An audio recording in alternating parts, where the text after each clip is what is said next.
Bonsoir à tous, bienvenue sur le plateau Equinox Soir, votre décryptage quotidien de l'actualité de lundi à vendredi 19h-21h, 18h-20h Greenwich Mean Time. La crise dans le nord-ouest et le sud-ouest, sujet de préoccupation du chef de l'État depuis bientôt 5 ans. Il n'a pas manqué il y a quelques jours, à l'occasion de la 12e édition de la journée de la communauté économique et monétaire de l'Afrique centrale, CEMAC, de rappeler que la crise sociopolitique dans les régions du nord-ouest et du sud-ouest du Cameroun trouve des réponses appropriées qui augurent un retour progressif à la paix et à la cohésion sociale. Cette vision de la crise ne semble pas partagée par certains partenaires du Cameroun, au rang desquels la France. Répondant à une préoccupation d'un parlementaire français à propos du conflit armé dans le nord-ouest et le sud-ouest, Jean-Yves Le Drian, ministre français de l'Europe et des Affaires étrangères, fait savoir que l'issue de cette crise ne peut être que politique et qu'elle suppose un dialogue inclusif, y compris avec l'opposition. Le patron du Quai d'Orsay révèle qu'en même temps que la France soutient la décentralisation, il devient plus qu'urgent pour les autorités camerounaises de rendre effectif le statut spécial des régions du nord-ouest et du sud-ouest pour une sortie définitive de crise. Madame, Monsieur, tout à l'heure à 20h, c'est la grande édition d'information présentée par Cédric Noufelé. Quant à moi, je vous retrouve après pour Equinox Soir. Ce sera le temps du débrief.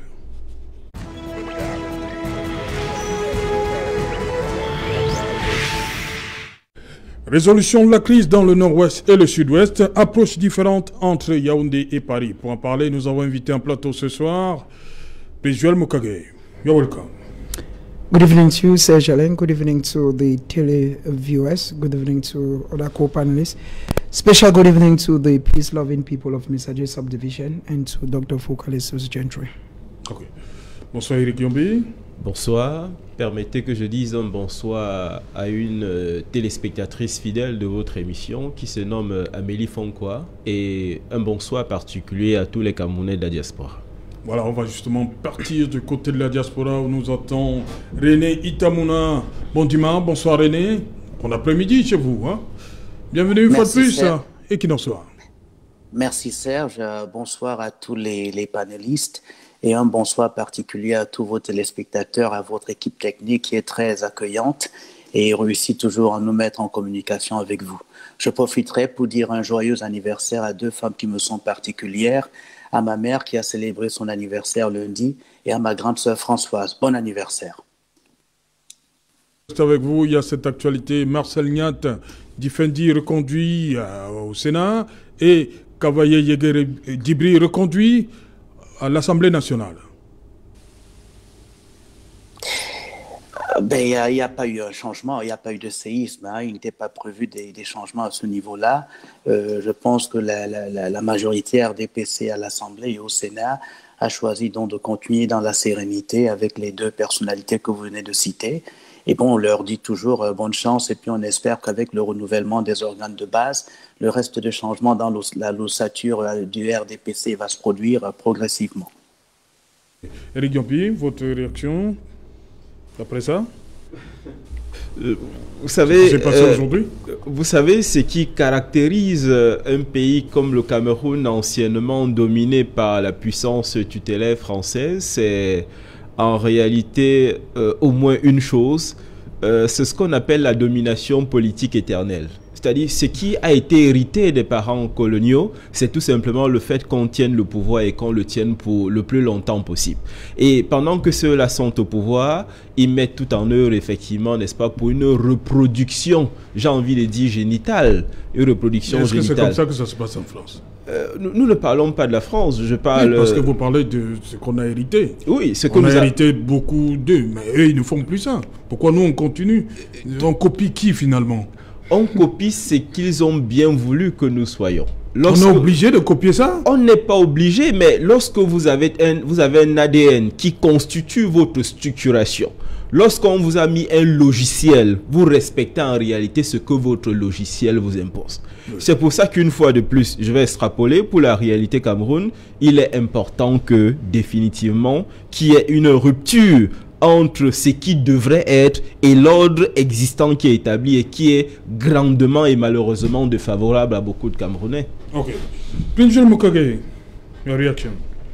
I think that as a Cameroonian who masters my country very well, but Bisong in one of his books titled Disgrace said a man should know his country. The way the master knows the body of the mistress, it's not a shock to me that Kavayege Jibril takes the National Assembly and that Masen Nyanji Fenje is still at the Senate.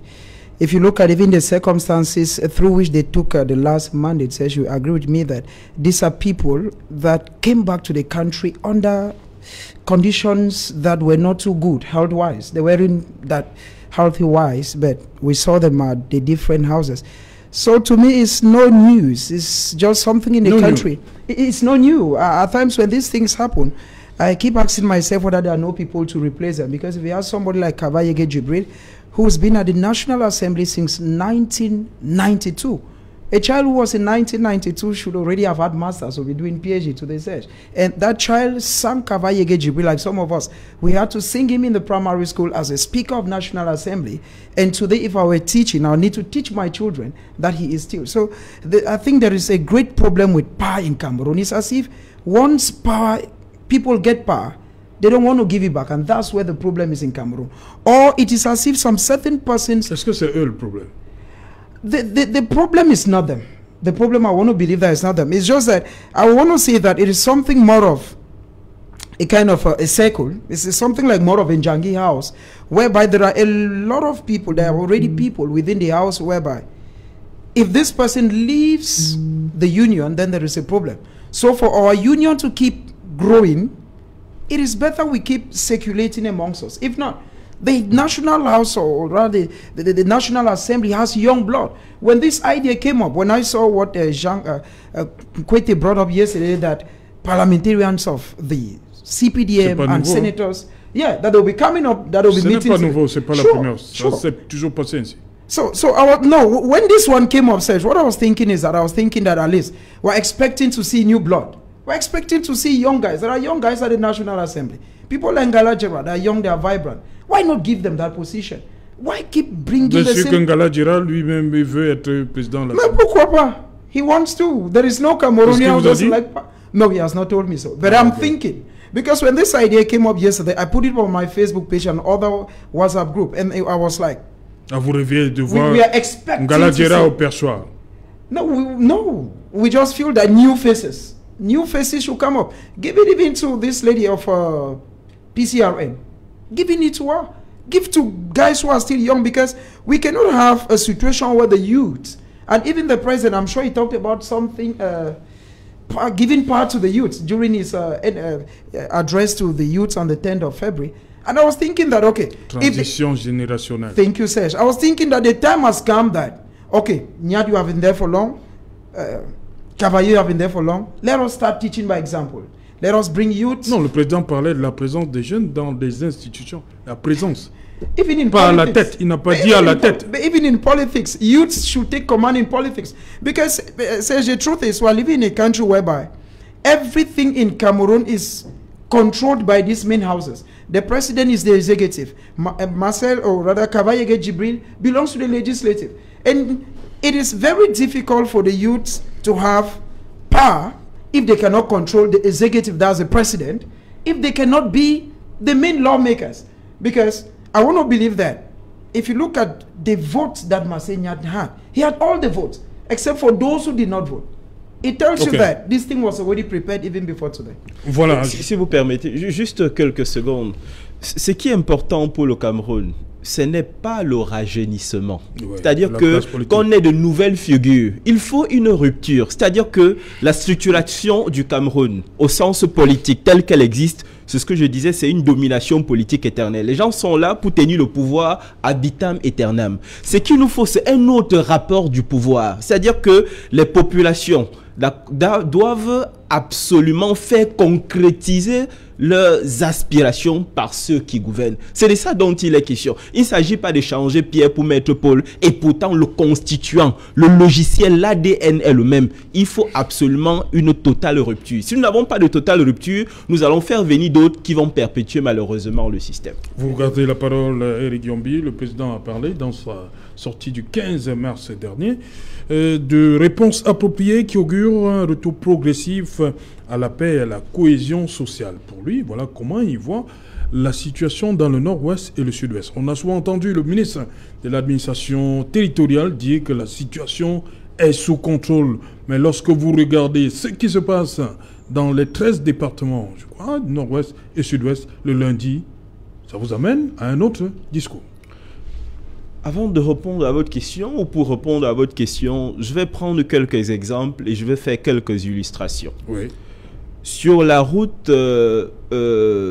Konsamba-Bafoussam, samedi dernier à 4 h du matin, il y a eu un accident de la circulation où un véhicule venant de Douala a percuté un autre venant de Mélan en direction de Konsamba.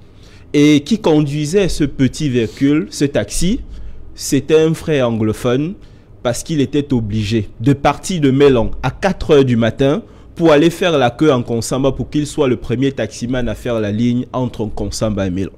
Les gens sont obligés de prendre des risques importants dans leur vie parce qu'ils ont été déracinés de leur territoire. Voilà un papa, un monsieur, un chef de famille qui ne demandait qu'à vivre. Il a été enlevé, arraché de la vie parce qu'il s'est retrouvé dans un endroit où, de manière surhumaine, il doit faire des efforts pour vivre. Et j'allais dire pour vivre dignement. Ce que je dois également dire en ce qui concerne cette crise, lorsque vous avez fait le tour au nord-ouest et au sud-ouest, qu'est-ce que vous voyez? La réalité, elle est là. Le 1er octobre de l'année dernière, nous avons des informations très concrètes nous disant que il y a eu l'hymne, j'ai envie de dire ça comme ça, ambazonien qui a été chanté et de manière véhémente par certains de nos frères dans les localités de Mato ou alors Ekilwindi. Ceux qui connaissent le sud-ouest savent de quoi je suis en train de parler. Je parle du 1er octobre de l'année dernière. 2020. Je vais prendre un autre exemple pour terminer, et ça c'est beaucoup plus courant pour la plupart d'entre nous qui vivons à Douala. Ce que nous voyons dans le littoral, je m'appesantis seulement sur le littoral, ce sont des compatriotes, particulièrement des femmes qui sont obligées de vendre leur corps parce qu'elles n'ont plus de ressources, parce qu'elles ont été enlevées à leur terre ou celles-ci, bon an, mal an, cherchaient évidemment, n'est-ce pas, à se nourrir. Aujourd'hui, elles doivent vendre leur corps pour manger, pour avoir à manger. Ce que nous voyons également, c'est pour les apprenants, pour les élèves et les étudiants, occuper des chambres de manière indigne, avec des quantités de personnes dans une chambre dont nous avons la honte de dire ici exactement de combien de personnes il s'agit. Lorsqu'on parle de la crise anglophone, c'est ça que je vois. Je vois 3500 morts, je vois plus de 700 000 personnes qui ont été arrachées à leur terre. C'est à peu près ça le bilan. Alors, si j'entends que nous sommes sur le bon chemin, que des efforts sont faits, je ne sais pas de quoi nous parlons. Moi, je parle de ce Cameroun de la réalité. Ce Cameroun que je touche du doigt et cette misère que je vois. Et c'est vrai qu'en même temps, on peut dire oui, il y a quelques avancées militaires. Il y a eu quelques séparatistes qui ont été tués. Pareillement, pour des militaires, évidemment, qui ont perdu la vie. Mais ce que nous pensons, c'est qu'en réalité, pour cette guerre, on ne peut pas avoir de vainqueur. C'est ça la réalité. Et ceux qui sont les grands gagnants, c'est qui? C'est ceux qui sont derrière. Nous parlerons de la France tout à l'heure. On pourrait parler des marchands d'âmes. C'est de ça dont il est question. C'est eux les grands vainqueurs. Parce qu'au fond, ce sont des Camerounais qui meurent. C'est quoi cette affaire de francophone ou d'anglophone? Ce sont des Camerounais qui meurent. C'est de ça dont il est question. Et aujourd'hui, pour terminer, il faudrait tout simplement des décisions plus courageuses pour que des Camerounais arrêtent de tuer des Camerounais. Voilà, René Itamuna Bondima, le président a parlé de réponses appropriées qui augurent un retour progressif à la paix et à la cohésion sociale. Pour vous, ces réponses appropriées, ce sont lesquelles? Bon, merci Serge Alain. Malheureusement, je ne suis pas dans la connaissance de toutes les réponses appropriées dont parle le chef de l'État. Vous savez bien que le chef de l'État a conduit à plusieurs délégations qui travaillent avec donc les personnes sur le terrain et hors du Cameroun, qui sont donc des acteurs de notre crise dans le Nozo. Alors, le président leur parle en privé, le président leur parle à travers donc ses envoyés. Nous n'avons pas la cartographie entière de ce qui est fait. sur le terrain ou ailleurs. Donc, si le président pense que les mesures qu'il prend sont appropriées, il faut le croire. Ce n'est pas une situation facile. Monsieur Yumbi vient de décrire comment, au niveau humain, il y a des drames. Les enfants qui cherchent de quoi manger, les parents qui n'ont pas de quoi apporter à manger et protéger leurs enfants, c'est très difficile. Et vous pouvez imaginer que pour ceux qui sont derrière les décisions du gouvernement et qui ne peuvent pas toujours dire en public, à la télé, à la radio, ce qu'ils sont en train de faire, c'est aussi difficile et écœurant. N'oubliez pas, les ministres qui sont acteurs au sein du gouvernement qui gèrent cette crise-là sont pour la plupart issus du nord-ouest et du sud-ouest camerounais. Moi, j'ai eu la chance de parler avec M. Mbela Moki, qui est sénateur de la région du Sud-Ouest, mais qui est quand même un sénateur de notre République, qui m'a fait part en privé des difficultés qu'il connaît sur Ground Zero. It is not an easy task for anybody. If the president is talking about appropriate measures, he's probably aware of those measures. Unfortunately, those measures don't have to be made public. They may be private between the counterparties on the ground. We are wishing, however, that given that what Mr. Yumbi just described to us, we are wishing that the results could be seen on the ground and could be talked about by most of us. Unfortunately, in this kind of crisis, it's not easy for anyone. It's not easy for the government. It's not easy for international actors to come and contribute and tell us openly what they are doing. We are hoping, however, that some measures to support the people on the ground that are suffering, the young women, the parents that are looking for safety, looking for a place to stay, looking for food and jobs, would be facilitated. We pray and hope that government measures will accompany them so that we don't have children on the streets being paid to do what children are not supposed to do. But we pray again that the government is provided wisdom to do their job, and hopefully this crisis will be behind us by the end of this year. Justement, Mukage, Paris parle d'un dialogue inclusif, y compris qui va aussi intégrer l'opposition camerounaise, alors que du côté de Yaoundé, on parle de mesures, des réponses appropriées qui augurent d'un retour progressif. On parle bien de progressif. Ce n'est pas encore ça. On parle d'un retour progressif vers la paix et la cohésion sociale. You know, when I went through the document, or rather when I listened to what the president said, the impression I had is that he had his own Cameroon and that those who are living the reality in the Northwest and the Southwest have theirs. I'll give you an example, just like my friend and colleague Eri Yombe did. The first thing he says, Misaje subdivision. At first, for you to leave Misaje to Bamenda, the transport was 3,500 francs. Please, Joel Mukage. Yeah. Vous parlez de Misaje, restons à Misaje. Est-ce que Misaje en 2016, c'est Misaje de 2021? Thank you very much. That's what I want to say. First of all, the thing is that Misaje in 2016 and Misaje, like most villages and subdivisions in the Northwest and the Southwest, is not the same. The first glaring example, let us look at the transport sector. Misaje Bamenda used to be 3,500 francs. Bamenda Douala, 5,000 francs. It means for you to leave Bamenda, or rather to leave Misaje to Douala, you spend 8,500 francs. The transport to the east. In 2016? Before 2016. Now, no, I was now it's 2000. I'm speaking because I was discussing with a friend and a colleague yesterday, who is even in Douala now, the former manager of the Misaje Community Radio, Wilson Tado. The transport is 32,000 francs. Now, what causes this transport geometric increase? It's very simple. Because drivers need to avoid the main lane they've been taken.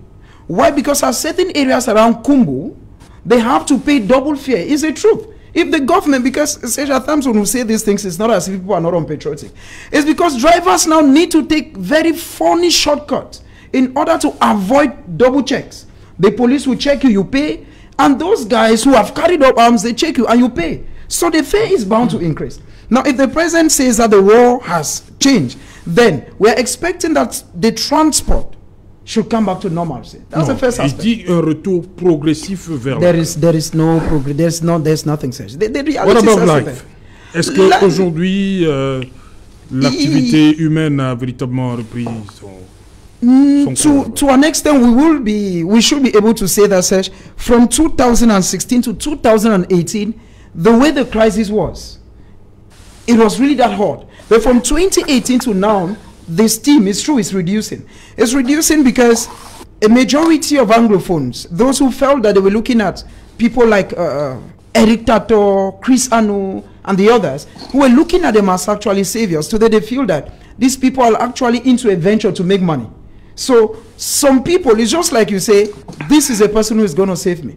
Now at one time when the person you think is going to save you starts abandoning the main cause for which people took up arms. Because if you look at what is ongoing today, when, for instance, a mother, say maybe in Kuma, hears that a general was killed while struggling to steal in a credit union, the enthusiasm that the person had to support a revolution keeps dying down. So we can say for now that it's true that the way it started in 2016 is not the way it is now. It's very true. But there is one aspect, the realities and the repercussions are still there.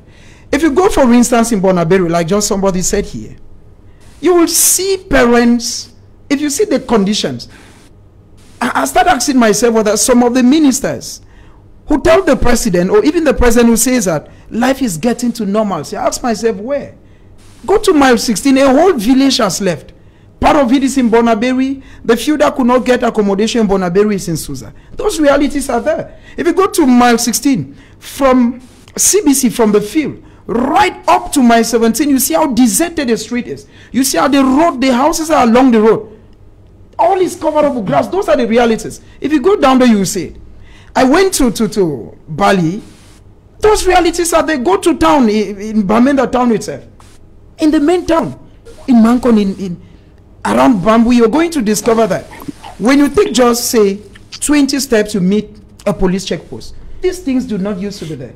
So I feel that, for us to say today that the Anglophone crisis is progressively dying, maybe because the killings have reduced, true. Maybe because activities are progressively gaining steam, because it will be a bad one. It will be intellectual dishonesty on my part to say that completely life is not progressively gaining steam. Yes. But now life is progressively gaining steam, it's very true. But life is still too. Because if you go to these areas in the northwest and the southwest, go to the whole southwest. For instance, in Boya, there is life, and life begins around Moliko up to Uptown. Now, when you come to Munya, Ekono, Ekliundi, like he cited, in Moyoka is life there. Those people are not there. And the people want life to really come back. In as much as they do not have, such a father has told me a story where he abandoned his cocoa farm because he was told, if you don't give us 500,000 tomorrow, then we are going to come for your head. Life, these are people who used to farm without paying any ransom. So if today ransom is being paid, it will be an exaggeration for the head of state to say that life is coming to normalcy. Ok. Voilà, René Tamouna pour Paris à travers le ministre des Affaires étrangères et de l'Europe, Jean-Yves Le Drian. Il est question pour arriver comme ça à la résolution de cette crise, penser à un autre dialogue, un dialogue inclusif. Dans votre formation politique, on a souvent entendu des discours selon lesquels le dialogue est permanent, ce n'est pas un événement. Voilà. Maintenant que Paris parle d'un dialogue inclusif avec l'opposition. C'est une injonction, vous prenez ça comme une injonction? Non, absolument pas. La France est un pays ami du Cameroun. La France n'a pas intérêt à offrir des injonctions au Cameroun. Le ministre Le Drian répondait à un député français de la Haute-Garonne, et puis voilà, il parle pour les intérêts de la France, le rayonnement de la France en Europe et à l'étranger, évidemment, sur le continent africain. Mais Monsieur Le Drian n'offre pas une injonction au Cameroun. Entre pays amis, on s'offre des suggestions, parfois c'est un peu fort, parce qu'on veut passer un message, parce que c'est nécessaire. Il y a des décès sur le territoire camerounais. Nous sommes dans la peine. Hein. Mon frère, je viens juste de décrire des situations qui sont pénibles. Même comme il y a une progression graduelle, comme lui-même vient de honnêtement reconnaître qu'il y a des changements sur le terrain, ce n'est peut-être pas encore suffisant. Mais Paris n'offre pas une injonction. D'ailleurs, si vous lisez encore le texte du président de la République, lui-même le dit à un moment donné que cette crise-là doit connaître d'autres avancées. Paris est un partenaire qui va offrir ses suggestions au Cameroun, qui va soutenir le Cameroun. Et n'oubliez pas, le Cameroun joue aussi un rôle dans les crises qui sont connues en Afrique centrale. Le Cameroun héberge des réfugiés du Nigeria, le Cameroun héberge des réfugiés de la République centrafricaine. Le Cameroun a intérêt à être en paix pour que le Conseil des Nations de l'Afrique centrale puisse se jouer. Donc le discours du chef de l'État est aussi mesuré et nous pensons que celui de M. Le Drian n'est pas une injonction, mais une poussée, essayer encore de passer ce message-là d'abord à un député français, et ensuite on verra le message qui est proposé par M. Le Drian au gouvernement camerounais. Et c'est bien que les amis offrent des propositions, qu'ils essaient de résoudre les problèmes que nous avons à la maison avec nous. Les Français ne sont pas totalement étrangers à la situation, aux causes dans lesquelles le Cameroun est engagé. Nous voulons la paix dans le Nozo, nous voulons la paix sur le flanc de l'Est avec la République centrafricaine, nous avons le combat avec Boko Haram dans le Nord, et les pays amis, les institutions internationales nous accompagnent comme nous le faisons aussi.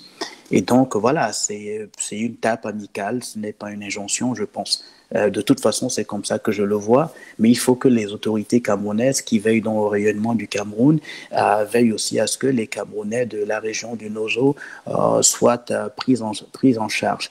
The situation that my brother described is really, really painful. We have to all be engaged in it, whether they're public sector, private sector. All of us need to be engaged, not only in describing the sufferings, but also providing solutions, providing a little bit of means to make sure that we reduce the stress of those that are affected on the ground.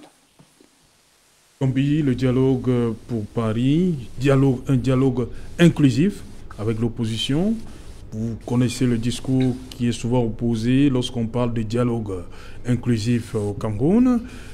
Et certains sont même allés jusqu'à dire que le dialogue ne devrait pas être un événement, c'est un processus. Et qu'on dialogue même depuis longtemps. Personnellement, je suis très surpris depuis quelques années de constater que des Camerounais n'arrivent pas à parler à des Camerounais. Voilà. Parce que ceux qui sont en face, si on les appelle ambazoniens, ce sont des Camerounais. Je vais faire une parenthèse déjà. Nous parlons depuis longtemps de la résolution de cette crise, au sens où il faudrait certainement que les armes se taisent.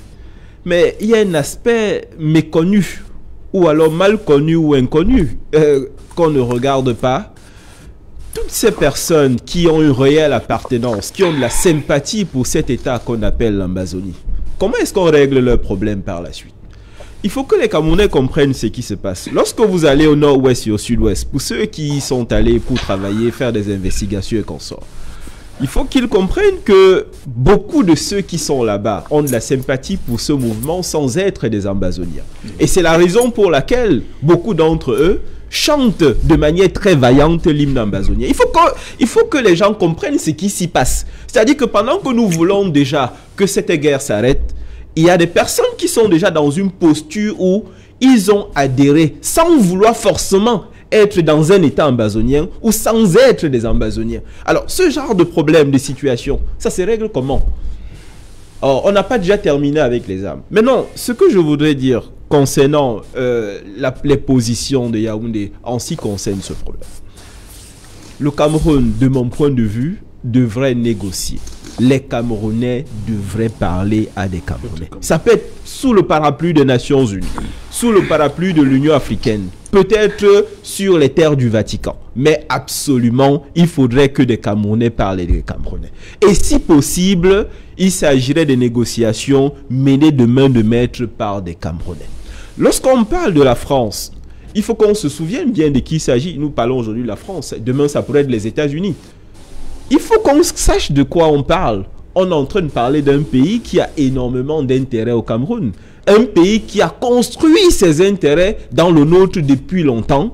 Et je pèse mes mots, qui tire un certain avantage de cette crise. Il faut que nous soyons très bien d'accord. Donc nous parlons d'un intervenant qui lui a des intérêts pendant que se déroule cette crise. Mais de manière faciale, a priori, nous montre plutôt la générosité de la France.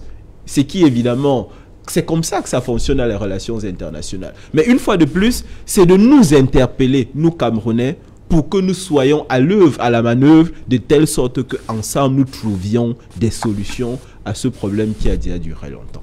Voilà, d'abord René. René, la France, à travers le Drian, parle d'une solution politique à cette crise.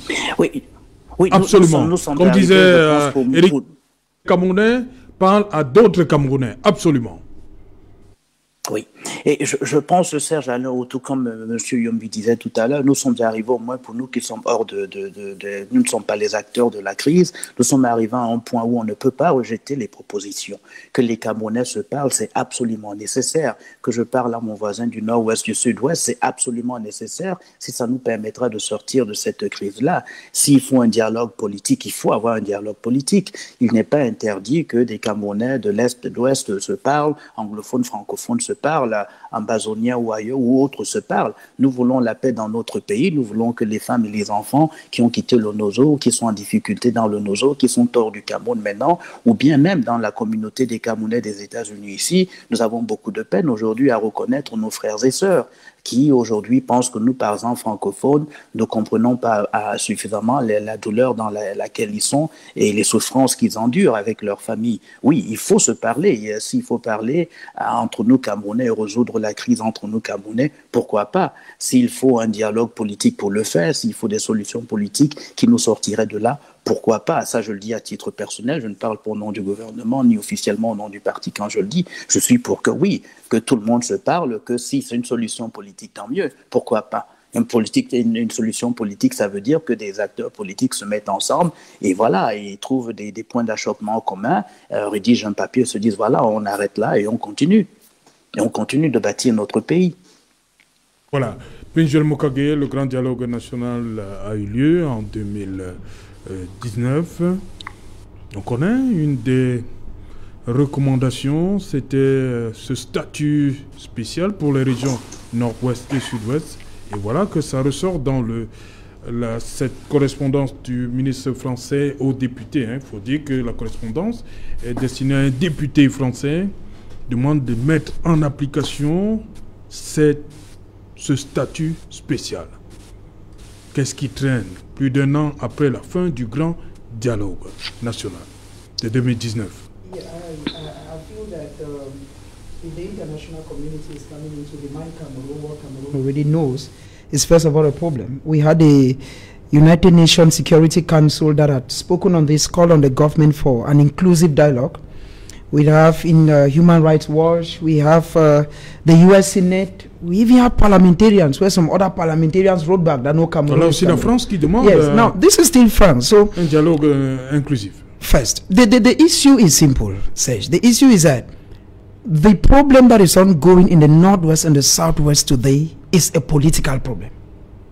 Because people did not get up to take arms. It is something that started between the relationship between Ayijo and Foncha.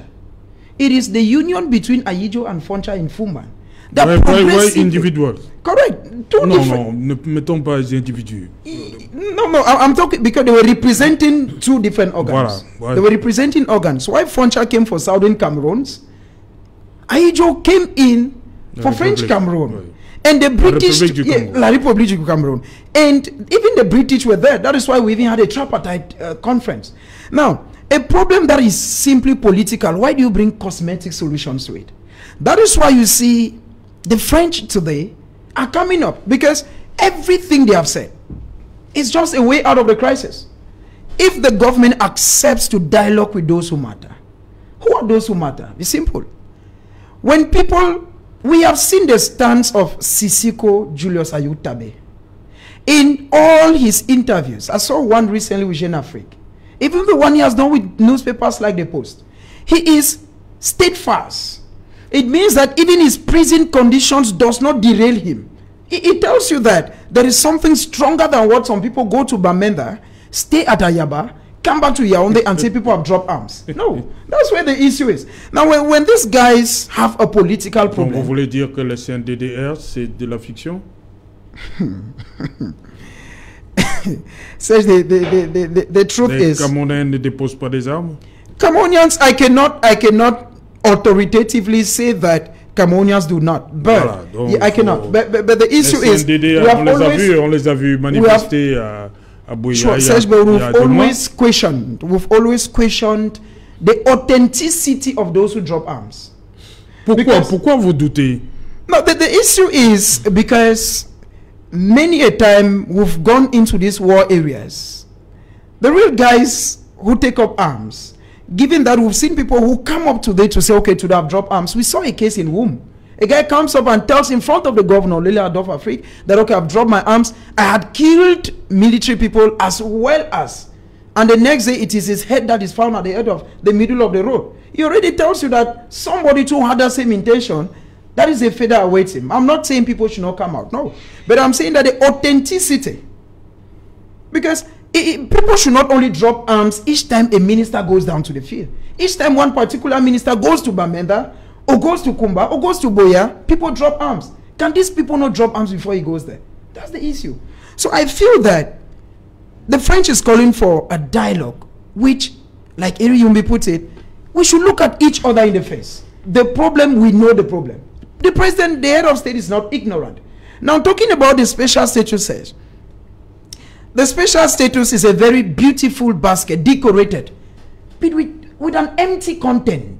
Because a special status meant that the Northwest and the Southwest region should have what they call the House of Chiefs. But now, only within the House of Chiefs, the person who becomes the president of the House of Chiefs in the Northwest and the Southwest is a vice president of the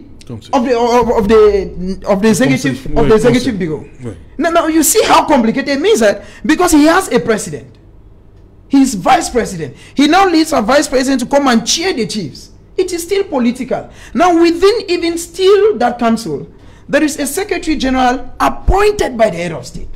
There is still a problem. You cannot sell a goat and hold the rope. Once you've sold a goat, you leave the rope, let the people do it.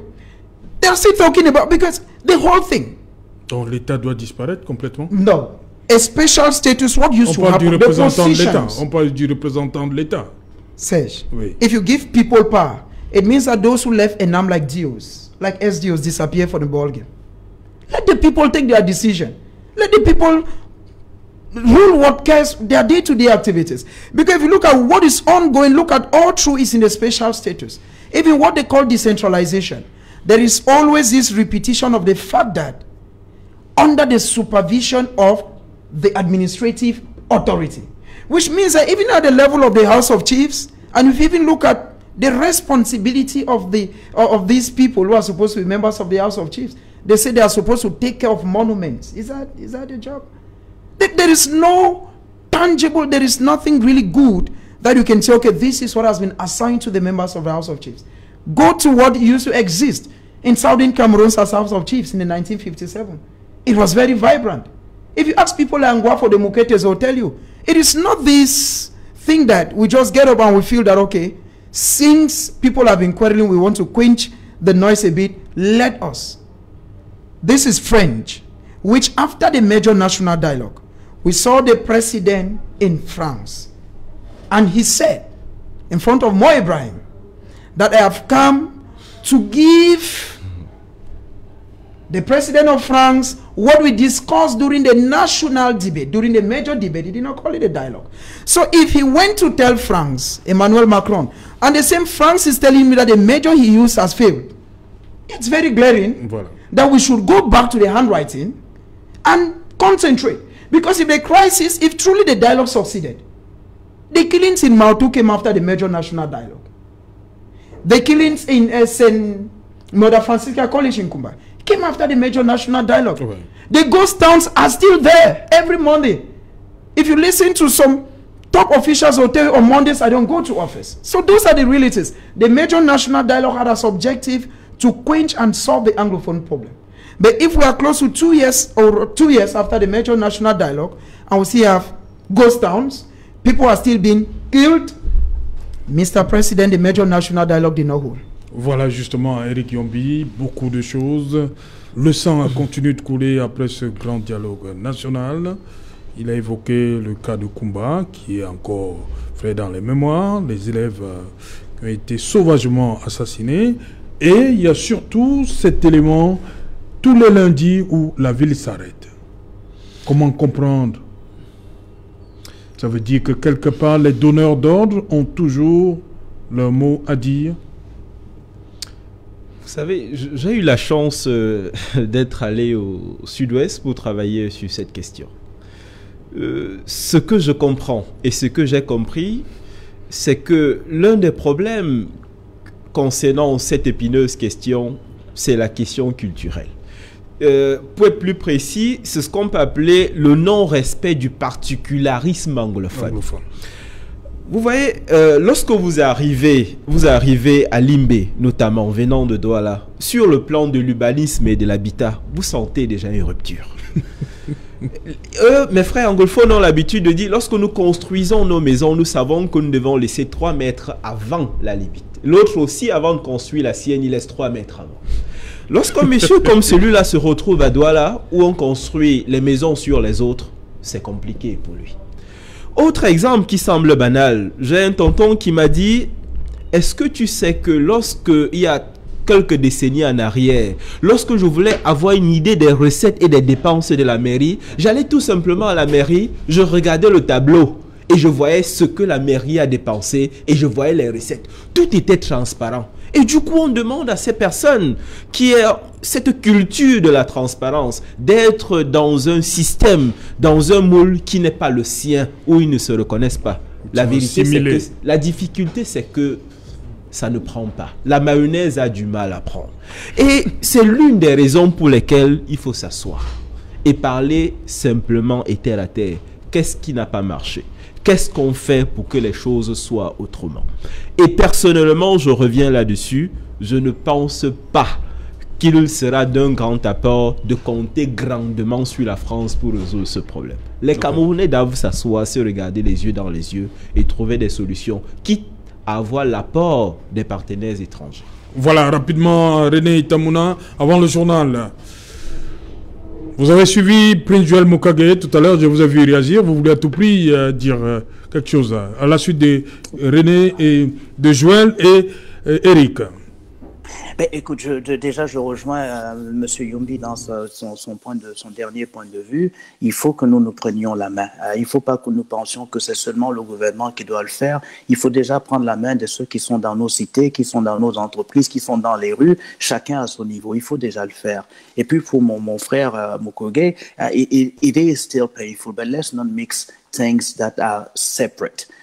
We have government issues, we have governance issues, we have decentralization issues, but we also have a nozzle crisis. The solutions that are on the table today, let's make sure either we improve them, we sharpen them, we add actors to those solutions so they can carry them to the ground. And also, you are that lucky person that travel to the ground, may have additional information. Make sure that they also come above the surface so we are all aware of those challenges, so we can all carry those challenges and solutions across the board, wherever we are. Wherever we are, this solution, the problem of the nozzle is not a problem only for the government, and the solution cannot only come from the government or international actors. They have to come, like Mr. Yumbi said, from every one of us. At every level where we are, we should contribute to bring peace to the nozzle. Not only France, not international organization, all of us together, of course, hoping that the government and the rest of the actors should be also talking to each other, keeping in mind the suffering of the people on the ground. Prince Joel Mokage, vous avez été interpellé? Yeah, I feel that my brother who is in America, I'm sure, yes, he doesn't know the reality. Pennsylvania. Yeah, he doesn't know the reality of a woman who is in Balangi, a woman who is in Noni, a woman who is in Widikum. He's speaking based on America. But he talked about the fact that the solution mustn't only come from the government. But me tell you, Serge, before the major national dialogue, the president instructed the prime minister that he should talk with all Cameroonians and see that everything that each Cameroonian, we saw people who came as Bayam Salams who spoke with the prime minister. The question today is, what became of all those proposals that were given to the prime minister? We discovered that from the 30th of September, what took place in Yaoundé was a complete new thing. Apparently, the prime minister did not even go with any of the proposals. So how now is my brother expecting that local actors like Prince, that my poor grandmother in Misaje, or one woman who is in Kambe, how do they do these things? I just feel that the solution of the anglophone crisis is the government and remains the government. Merci. Dans un instant, on va continuer après le journal parce qu'il est là, Cédric. Bonsoir. Au menu ce soir. Bonsoir Serge-Alain, bonsoir aux invités. Ce soir, nous parlerons de cette grève des enseignants dans un collège situé dans la ville de Douala, là où depuis plusieurs jours, des élèves n'ont pas cours, des enseignants se plaignent de la dégradation de leurs conditions de travail, déplorant l'abus d'autorité de la part de la responsable et promotrice de ce collège Susanna, qui n'ont pas souhaité s'exprimer. Vous suivrez le chapelet de récrimination des enseignants clochardisés dans cette école. Nous irons également dans un autre établissement scolaire public, cette fois-ci, là où un fait curieux s'est produit dans le département du Honkam. Plusieurs dizaines d'élèves ont été interdits d'accès à l'école pour défaut de présentation du gel hydroalcoolique. Cette décision fait-elle partie des mesures prises dans le protocole sanitaire? Enquête à suivre dans le journal de 20 h. Et dans le département du Mungo, les cas de Covid-19 se multiplient au point où un personnel médical est même décédé des suites de cette pandémie. Autorités sanitaires multiplient les descentes sur le terrain, mais les cas de Covid explosent. Nous ferons le point dans ce journal. Le conseil scientifique s'est prononcé en défaveur d'une vaccination avec AstraZeneca au Cameroun. Vous suivrez les prescriptions faites au gouvernement dans le journal de 20 h. Et sans surprise, Marcel Niat Difendi et Kavaï Guédibril ont été reconduits au Sénat et à l'Assemblée nationale en tant que président des deux chambres du Parlement. Mais d'autres faits curieux ont été observés durant cette réélection de ces personnalités. Nous en parlerons dans quelques instants. Serge-Alain. Voilà, ne manque pas justement le journal de Cédric Noutfélé avec les faits curieux de cette journée à Yaoundé au Parlement camerounais, Assemblée nationale et Sénat. Quant à moi, je vous retrouve pour Equinox Soir, deuxième partie. Ce sera après le 20 h de Cédric Noutfélé. Depuis 16 ans, nous avons mis du cœur et toute notre expertise pour sélectionner la meilleure semoule de qualité